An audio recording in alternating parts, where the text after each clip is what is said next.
Il ne faut pas que le nom de Jésus-Christ te porte à confusion lorsqu'on te parle de Dieu.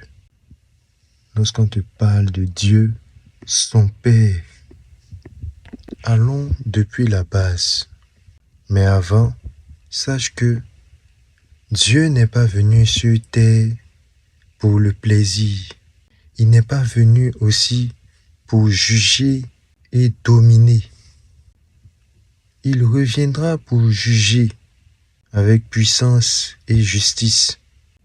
Mais la première fois qu'il est venu, c'était pour reconduire toute la terre dans la vérité, dans le chemin de la vérité, les réunir en un seul corps, le sien.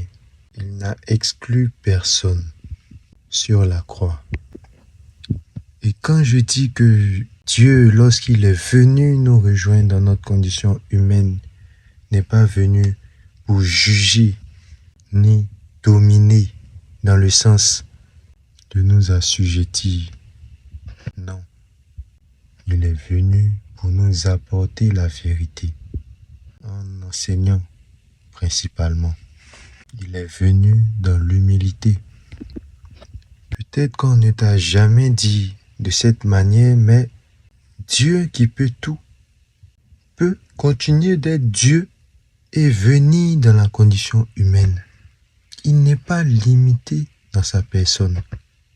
La preuve en est que même après sa résurrection, pour nous prouver vraiment qu'il s'agit bien de lui, il a exercé cette faculté divine qu'on appelle la bilocation.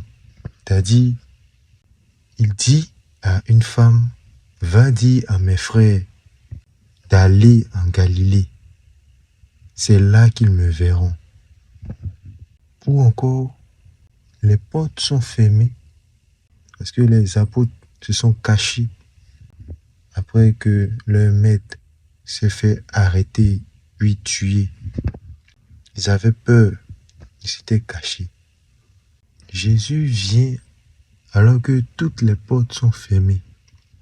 Après avoir tout accompli sur la croix, il a comme recouvré, en plus d'être toujours dans la condition humaine, sa puissance. Parce que il faut bien préciser que lorsqu'il est venu pour la première fois, il a délaissé sa gloire éternelle pour venir s'anéantir dans notre condition humaine. Il est venu dans la pauvreté et l'humilité.